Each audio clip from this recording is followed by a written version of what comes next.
Assalamualaikum warahmatullahi wabarakatuh. Pemirsa, hadir kembali ke hadapan Anda Jurnal Kotim hari ini. Informasi Sampit Kabupaten Kota Waringin Timur akan segera kami sampaikan untuk Anda bersama saya, Muhammad Haikal.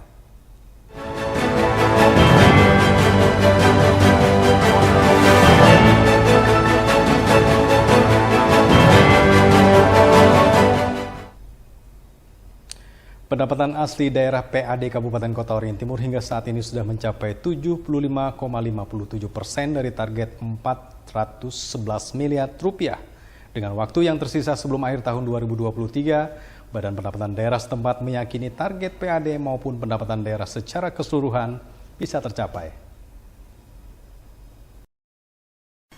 Pada tahun 2023 ini, pendapatan asli daerah Kabupaten Kota Waringin Timur ditarget sebesar 411 miliar rupiah. PAD tersebut terdiri dari pajak dan retribusi daerah, hasil pengelolaan kekayaan daerah yang dipisahkan serta dari lain-lain PAD yang syah. Dari target tersebut, PAD Kota Waringin Timur pertanggal 15 November sudah tercapai 310 miliar rupiah atau sekitar 75,57%. Sementara itu untuk pajak daerah secara keseluruhan yang terdiri dari PAD, pendapatan transfer serta lain-lain pendapatan daerah yang syah tercapai 1,6 triliun rupiah atau sebesar 78,68% dari target 2 triliun rupiah lebih. Kepala Badan Pendapatan Daerah atau Bapenda Kota Waringin Timur, Ramadan Syah mengatakan pihaknya optimis dengan waktu yang tersisa hingga akhir tahun 2023. Target PAD maupun pendapatan daerah secara umum bisa tercapai.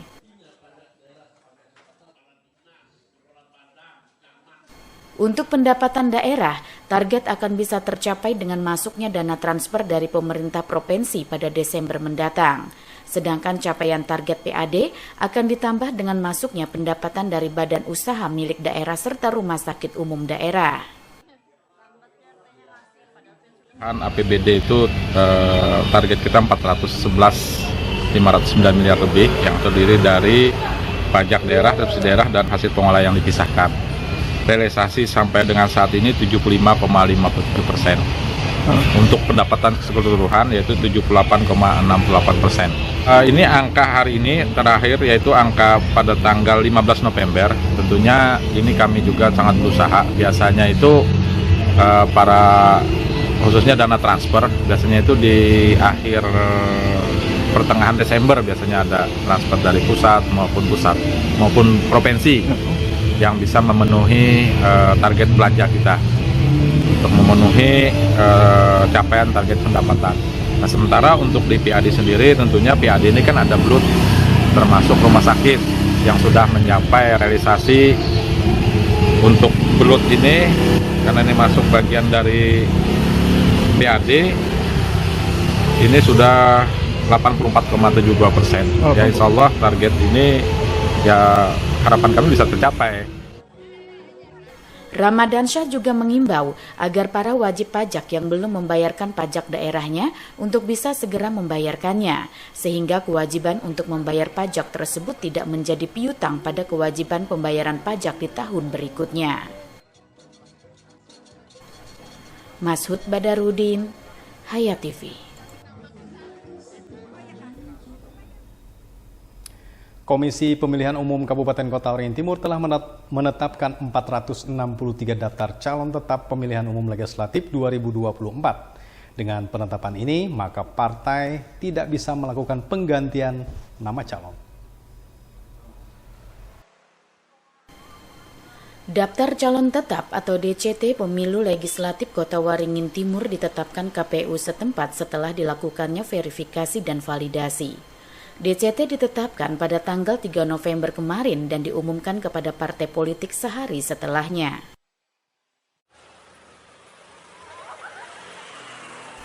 Berdasarkan penetapan KPU Kota Waringin Timur, DCT Pemilu Legislatif berjumlah 463 orang dari 16 partai politik peserta pemilu. Jumlah tersebut terdiri dari 291 orang laki-laki dan 172 orang perempuan.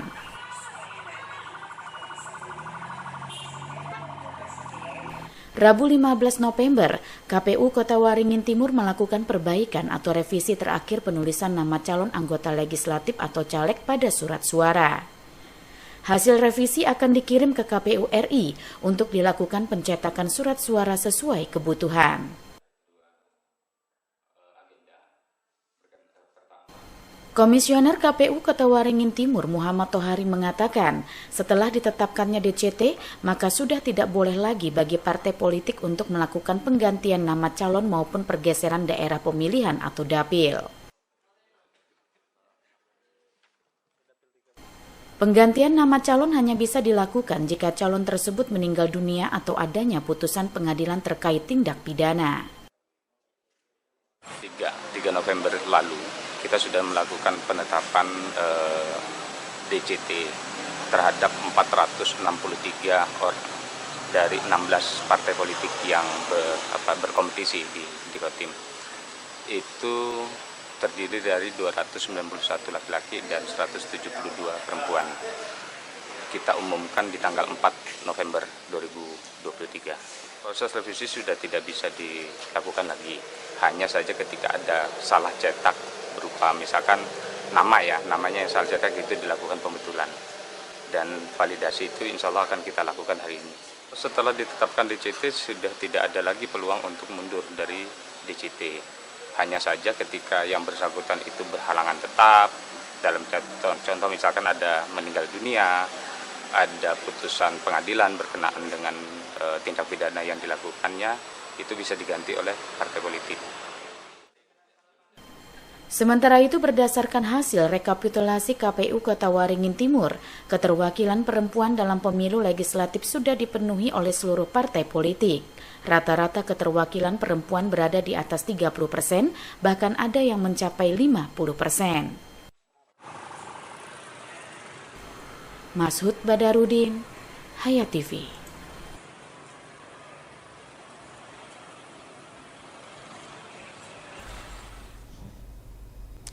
Pemirsa, Badan Pengawas Pemilu Kabupaten Kota Waringin Timur menertibkan alat peraga sosialisasi atau APS baik spanduk, baliho yang mengandung unsur kampanye pemilu 2024 yang masih terpasang di sejumlah ruas jalan di Kota Sampit pada 14 November lalu.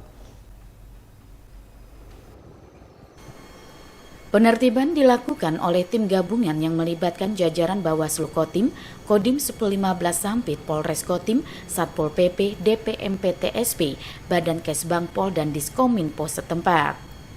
Penertiban ini guna menindaklanjuti instruksi dari Bawaslu RI yang diturunkan oleh Bawaslu Provinsi Kalimantan Tengah bahwa 14 kabupaten atau kota di wilayah Kalteng harus melaksanakan penertiban APS dan APK paling lambat tanggal 16 November 2023. Penertiban pada hari pertama ini menyasar spanduk dan baleho yang mengandung unsur kampanye yang dipasang di jalan-jalan protokol atau jalan utama. Sedangkan untuk jalan sekunder seperti gang-gang dilakukan oleh tim Panwaskam. Ketua Bawaslu Kota Waringin Timur Muhammad Natsir menegaskan, penertiban dalam rangka mencegah terjadinya temuan atau laporan dugaan pelanggaran terhadap kampanye di luar jadwal kampanye atau kampanye sebelum masa kampanye. Karena sebelumnya kami sudah menerima laporan itu dua laporan secara resmi dan kami proses sudah di Sentra Gakumdu, Bawaslu, Kepolisian Kejaksaan. Namun karena kemarin belum penetapan DCT sehingga subjek hukumnya atau orang itu belum sah sebagai caleg sehingga tidak bisa dipersalahkan atau tidak terbukti secara tidak memenuhi unsur secara kumulatif. Kalau perbuatannya memenuhi tetapi unsur setiap orang ini kan belum sah secara hukum kan. Jadi tidak memenuhi secara kumulatif. Nah, ketika pasca DCT, ini kan sudah mengarah untuk unsur subjeknya kan sudah sah kan. Makanya penertiban ini dalam rangka itu untuk mencegah terjadinya dugaan pelanggaran kampanye sebelum masa kampanye atau dugaan kampanye di luar jadwal yang ranahnya adalah dugaan pidana pemilu. Gitu, Pak.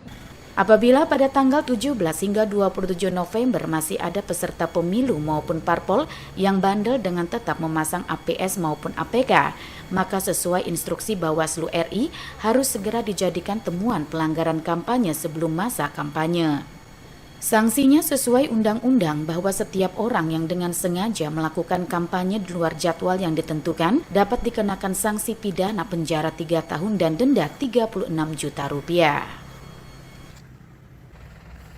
Nurmansa, Hayat TV.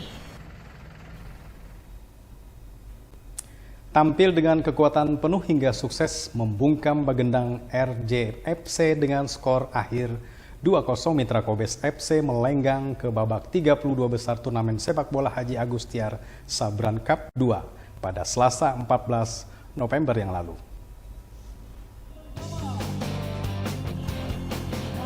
Sesuai standar Federation International Football Association atau FIFA, laga yang mempertemukan Mitra Kobes FC dengan kostum kuning biru versus Bagendang RJFC dengan kostum hitam-hitam diawali dengan opening ceremony. Masing-masing klub melakukan sesi foto bersama hingga mengikuti arahan dari wasit untuk bersama-sama menjaga semangat fair play. Saat kick off dimulai, Mitra Kobes langsung menggebrak dengan pola permainan menyerang di setiap lini melalui kombinasi operan bola-bola panjang dan pendek yang diasuh oleh coach kawakan Supian Hadi. Di sepanjang laga, Mitra Kobes yang dimanajeri oleh Haji Darham ini terus menggempur melalui serangan berbahaya di setiap lini, sehingga barisan pertahanan hingga penjaga gawang harus jatuh bangun agar terhindar dari kebobolan. Sayangnya akibat penyelesaian akhir yang tidak maksimal, tidak satu gol pun yang tercipta hingga babak pertama berakhir. Di paruh waktu kedua, Mitra Kobes kembali mengurung daerah pertahanan lawan, namun lagi-lagi sejumlah peluang emas gagal menghasilkan gol. Petaka terjadi di daerah terlarang akibat pemain Bagendang RJFC melakukan pelanggaran keras di menit ke-58, hingga wasit menunjuk titik putih. Dan 1-0 untuk keunggulan Mitra Kobes FC di menit ke-69. 1 gol kembali menjebol gawang lawan sekaligus menutup laga ini untuk kemenangan Mitra Kobes atas Bagendang RJFC dengan skor akhir 2-0. Coach Mitra Kobes Supian Hadi menyatakan laga krusial ini sebagai ajang evaluasi bagi timnya, sebab meski bermain padu dan banyak memiliki peluang gol, namun penyelesaian akhir masih kurang. Setelah tadi pertandingan, untuk pertandingan selanjutnya kita akan evaluasi mungkin di barisan depan lah, karena barisan depan untuk saat ini masih penyelesaiannya kurang akurat lah. Yang mudah-mudahan untuk ke depannya ini bisa kita perbaiki lagi. Alhamdulillah pada hari ini kita sama-sama menyaksikan skor 2-0. Ini berkat kerja sama tim yang luar biasa. Memang kita persiapan official ini sudah mempersiapkan 1 bulan sebelumnya. Ini artinya proses tidak mengkhianati hasil. Ya, kita berharap untuk kedepannya lebih lagi. Dan untuk memacu motivasi pemain, memang kita berikan bonus untuk gol-gol tertentu. Ya. Baik, kami dapat melaporkan sampai hari ini tanggal 14 November 2023 merupakan hari ke-14 dari penyisihan grup. Tinggal 2 tim lagi untuk maju ke babak 32 besar. Sekarang sudah ada 60 tim yang sudah kita jaring untuk di babak penyisihan. 2 hari lagi ke depan sudah masuk ke babak 32 besar. Dan kami sudah dapat melihat dari babak-babak penyisihan ada beberapa tim yang sudah dinantikan oleh para penonton sekalian, sangat memukau dan menghibur, terutama tim-tim yang membawa pemainnya dari luar daerah dan merupakan satu kebanggaan dari kami penyelenggara. Karena itu yang kita harapkan bahwa bibit-bibit pemain kita akan melihat betapa hebatnya mereka memberikan satu teknik bermain sehingga dapat kita contohkan. Dengan hasil ini, Mitra Kobes berhak melangkah ke babak ke-32 besar bersama sejumlah klub tangguh lainnya dalam perhelatan akbar di turnamen sepak bola Haji Agustiar Sabran Cup 2 tahun 2023 yang diikuti sebanyak 64 klub ini. Nurmansa, Hayat TV.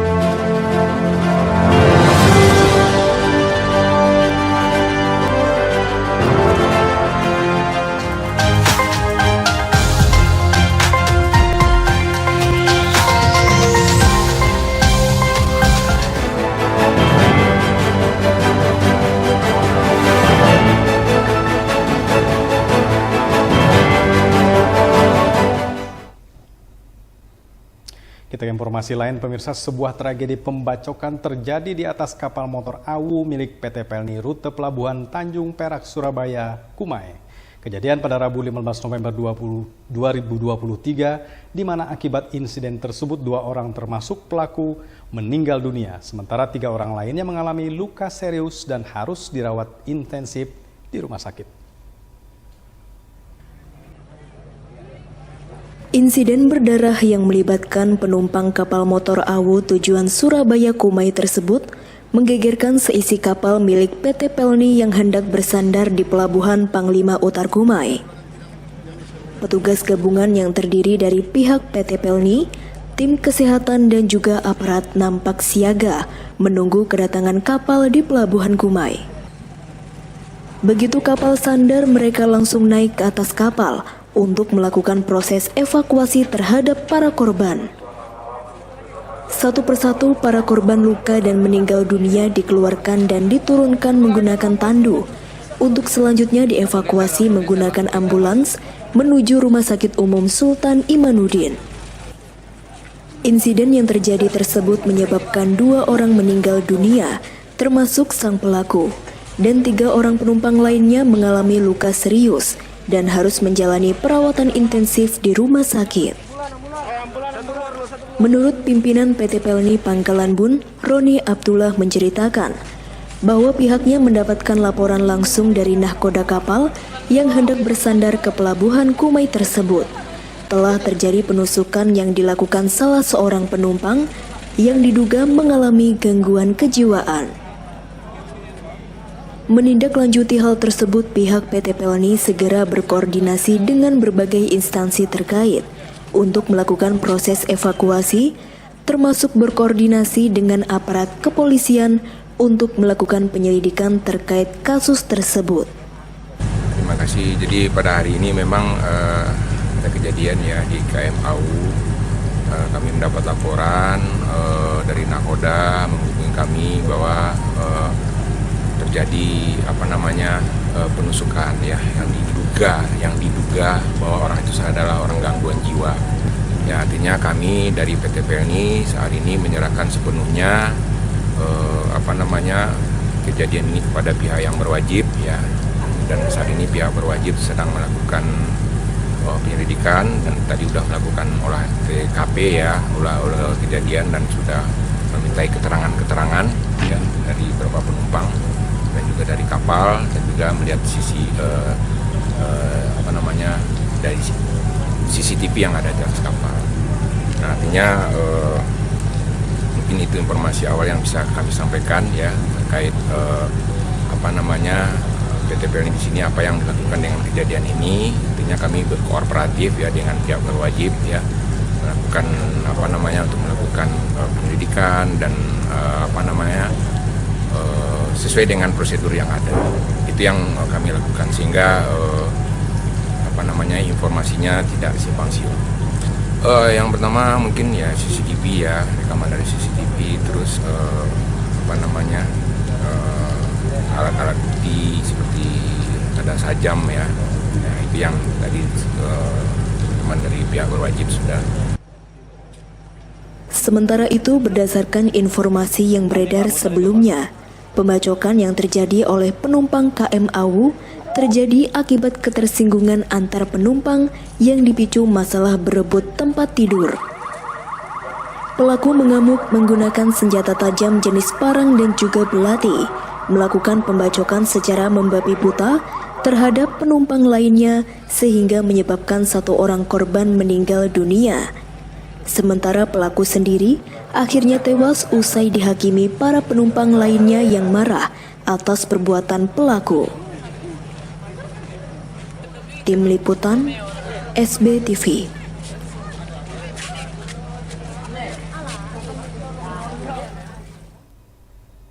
Akibat tragedi berdarah yang terjadi di atas KM AWU, salah seorang penumpang yang kebetulan satu dek dengan lokasi kejadian harus menjalani perawatan petugas medis usai turun dari kapal.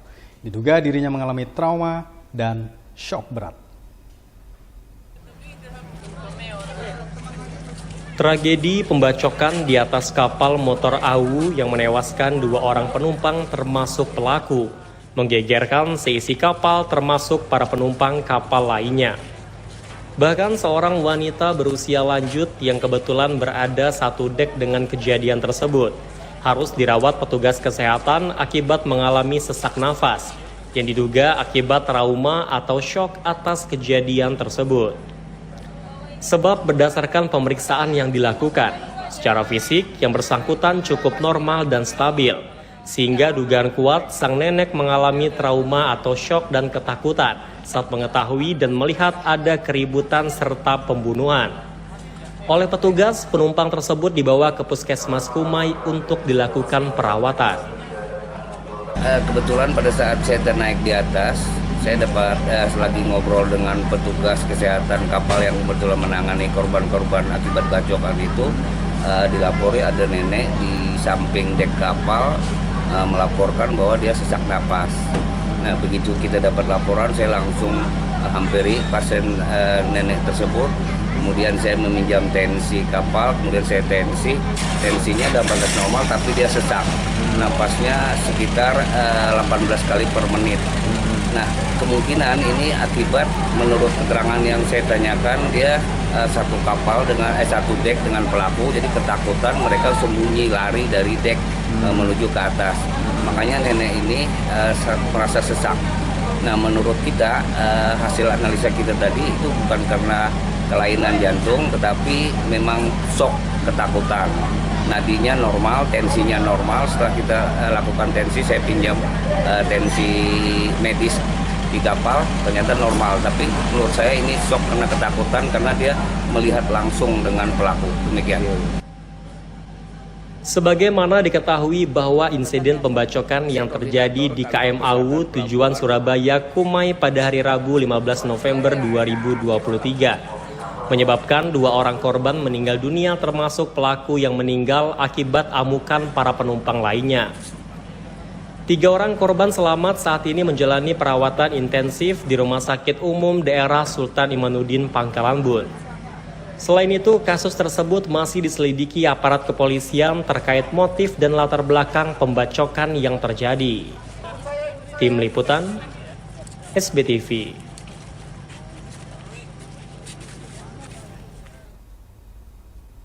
Pemirsa, terima kasih Anda sudah menyaksikan Jurnal Kotim dan kami akhiri sampai di sini jumpa kita. Saya Muhammad Haikal dan kawan-kawan yang bertugas di redaksi menyampaikan terima kasih atas perhatian Anda. Assalamualaikum warahmatullahi wabarakatuh.